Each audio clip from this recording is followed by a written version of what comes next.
नमस्कार दोस्तों, जॉब की बात यूट्यूब चैनल में आपका फिर से स्वागत है, जहां पर आपको हर रोज एक नई गवर्नमेंट जॉब अपडेट मिलती रहती है। तो आज की जो अपडेट है वो बेसिकली गवर्नमेंट जॉब तो नहीं है, मगर गवर्नमेंट जॉब की जैसा ही है, क्योंकि ये टाटा स्टील के बारे में। तो आपको पता ही है टाटा स्टील कितनी बड़ी कंपनी है और यहाँ पर जॉब करना कितना प्रेस्टिजियस फील कराता है आपको। तो ये जो वैकेंसी है वो बेसिकली इंजीनियरिंग फील्ड को ही बिलोंग करता है, और कुछ पदों के लिए वो साइंस बच्चों के लिए भी एलिजिबल है। तो बहुत अच्छी वैकेंसी है, क्योंकि यहाँ पर कोई एग्जाम नहीं है आपका। आपका डायरेक्ट मार्क बेसिस पर होगा, उसके बाद आपका इंटरव्यू होगा और आपका उसके बाद सिलेक्शन हो जाएगा। तो ये एक बहुत सुनहरा मौका है बेसिकली इंजीनियरिंग ग्रेजुएट्स बच्चों के लिए, जिनका एम या फिर ड्रीम कह सकते हैं इंडिया की सबसे बड़ी और प्रेस्टिजियस कंपनी में जॉब करने के लिए और एक अच्छी खासी सैलरी अपने घर लेने के लिए। तो चलिए वीडियो में आगे देखते हैं क्या कुछ वैकेंसी है, और एजुकेशन क्वालिफिकेशन क्या है, आपकी सैलरी पैकेज क्या है, एज लिमिट क्या है, सब कुछ हम वीडियो में आगे देखेंगे। तो चलिए बिना किसी देरी के शुरू करते हैं। तो जैसा कि देख सकते हैं, Tata steel advertisement for aspiring engineers program 2024, ये हर साल आता है। 2023 में भी आया था एस्पिरेंट इंजीनियरिंग प्रोग्राम, बहुत सारे बच्चों ने अप्लाई भी किया था उस पर। तो ये बेसिकली 14 अगस्त से शुरू हो चुका है, यानी कि कल से शुरू हो चुका है। ये आपका वैकेंसी निकला है किन किन पदों में: mining, mineral, electrical, mechanical, geology, geophysics, remote sensing and geo informatics for raw material locations of Tata steel. Basically mining sector में ही ये निकाला गया है। तो प्रोग्राम डिटेल की बात कर ले तो इंजीनियर ट्रेनिंग का पोजीशन है आपका। तो सिलेक्टेड कैंडिडेट का 1 ईयर का ट्रेनिंग पीरियड रहेगा, उसके बाद आपका प्लेसमेंट हो जाएगा। तो फिर आपका फंक्शन ऑफ सिलेक्टेड देख लेते हैं, किन किन ब्रांच में आप एलिजिबल हो सकते हैं। तो आपके पास बीटेक या फिर बीएससी इंजीनियरिंग होना चाहिए। किन किन पद फील्ड में: इलेक्ट्रिकल, इलेक्ट्रॉनिक्स या फिर इंस्ट्रूमेंटेशन या फिर पावर इलेक्ट्रॉनिक्स में, मैकेनिकल में, मेटलर्जी में, मिनरल में, माइनिंग में, प्रोडक्शन इंजीनियरिंग में, इंडस्ट्रियल इंजीनियरिंग में और मैकेट्रॉनिक्स में। या फिर आपके पास एमटेक या एमएससी होना चाहिए। किन किन फील्ड में: geology, geophysics, remote sensing and geo informatics. तो जियोलॉजी फील्ड बच्चों के लिए बहुत अच्छी चांस है, बहुत बड़ी चांस है, क्योंकि टाटा में जियोलॉजी में बहुत ही कम पद निकलता है। तो ये आपके लिए बहुत सुनहरा मौका है टाटा में जॉब करने के लिए। फिर आपका मिनिमम एजुकेशन क्वालिफिकेशन देख लेते हैं। तो आपके पास 2 साल का इंजीनियरिंग होना चाहिए या फिर 3 साल का डिप्लोमा होना चाहिए, बीई, बीटेक, बीएससी इंजीनियरिंग में। फिर देखते हैं क्वालिफिकेशन आपका 2020 से पहले का नहीं होना चाहिए। जो आप क्वालिफाइड हैं बीए, बीई, बीटेक में, आपको 2020 से पहले नहीं होना चाहिए। फिर आपका 65, अगर आप सीजीपीए काउंट करते हैं तो 6.5, और अगर आप परसेंटेज काउंट करते हैं तो 65% से ज़्यादा आपका होना चाहिए।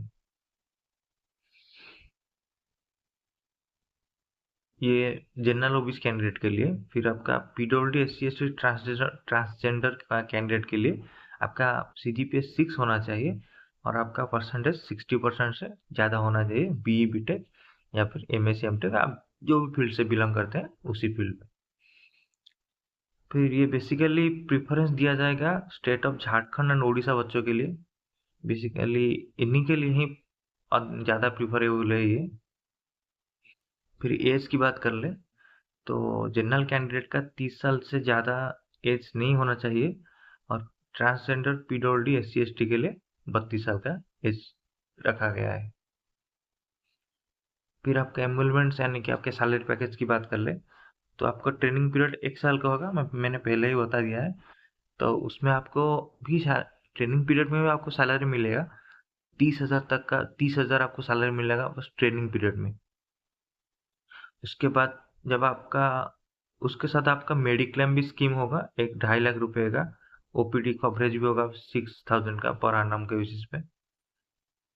फिर आप जब का ट्रेनिंग आपका कंप्लीट हो जाएगा, आपको सालाना 7 लाख रुपया यानी कि पर annum 7 लाख सिटी।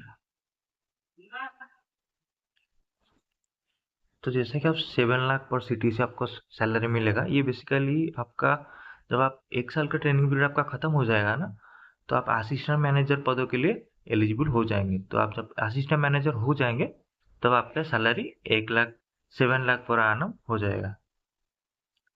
फिर अदर गाइडलाइन की बात कर ले तो इक्वल अपॉर्चुनिटी है पीडब्ल्यूडी कैंडिडेट के लिए दिया, इस रिजर्वेशन के लिए थोड़ा दिया गया है, ओबीसी के लिए, पीडब्ल्यूडी के लिए। फिर आपको अप्लाई कैसे करना है, तो आपको जाना है TSLHR.TATASTEEL.co.in रिक्रूट डिफॉल्ट SPX में। फिर आपको क्लिक करना है एडवर्टाइजमेंट में। फिर आपको क्लिक करना है एस्पायरिंग इंजीनियर्स प्रोग्राम एडवर्टाइजमेंट में, और आपको पीडीएफ डाउनलोड कर लेना है। मोटा मोटी देखा जाए तो आपको पहले जाना है टाटा स्टील कैरियर पेज में। कैरियर पेज में जाने के बाद वहाँ पर एक होगा हायरिंग ड्राइव होगा, हायरिंग ड्राइव में आप क्लिक करेंगे। क्लिक करने के बाद वहाँ पर शो करेगा आपका Tata steel aspiring engineering program advertisement. जब आप उस पर क्लिक करेंगे ना, तो आपको वहाँ पर अप्लाई करने के लिए लिंक आ जाएगा। तब जैसे कि आप उसके ऊपर क्लिक करेंगे, तो आपको रीडायरेक्ट कर देगा एप्लीकेशन पेज में, एप्लीकेशन फॉर्म के पेज में। आप वहाँ पर जाकर आराम से एप्लीकेशन फॉर्म भरिए, बहुत जल्दी हो जाता है। 5 से 6 मिनट के अंदर पूरा एप्लीकेशन फॉर्म आपका कंप्लीट हो जाएगा। आप सीवी अपना रेडी रखिए। सीवी शायद 200 केबी के नीचे मांगता है, तो आप बना के रखिए अपना सीवी को 200 केबी के नीचे, क्योंकि मुझे वहाँ पर थोड़ा दिक्कत हुआ था। तो होप सो आपका हो जाएगा। फिर लास्ट डेट देख लेते हैं। लास्ट डेट आपका 4/9 यानी कि 4 सितंबर तक है। आपके पास टाइम है, आप आराम से भरिए, कोई जल्दी नहीं है। रिवैल्यूएशन प्रोसेस आपका eligible candidates undergo online domain test followed by behavioural assessment, shortlisted candidate be invited. तो आपका मार्क बेसिस मुझे आपको पहले बताया। आपका मार्क बेसिस में सिलेक्शन हो जाने के बाद आपको इंटरव्यू के लिए बुलाया जाएगा। फिर यहाँ पर कुछ इंपॉर्टेंट नोट दिया गया है कि आपको कैरियर टाटा स्टील में जाना है, और आपको अगर सीवी भी भेजना है तो कैरियर टाटा स्टील के अंडर ही भेजना है। तो बस नोटिस नहीं था। होप सो आप ज़रूर से ज़रूर इसको अप्लाई कीजिए, क्योंकि कोई एप्लीकेशन फ़ी नहीं है आपका यहाँ पर, फ्री ऑफ ऑल सब कुछ हो रहा है। डायरेक्ट रिक्रूटमेंट में कोई एग्जाम नहीं है। तो इंजीनियरिंग कैंडिडेट और जियोलॉजी जो कि एमएससी फील्ड से बिलोंग करते हैं, उनके लिए तो बहुत अच्छी चांस है, बहुत अच्छी कैसी सैलरी मिल रहा है आपको। तो आप ज़रूर से ज़रूर इसको भरिए, अप्लाई कीजिए। All the best for your post. तो बस आज के लिए वीडियो इतना ही था। अगर आपको वीडियो अच्छा लगा है तो वीडियो को लाइक कीजिए, चैनल को सब्सक्राइब कीजिए, और अपने दोस्तों के साथ शेयर करना ना भूलें। धन्यवाद।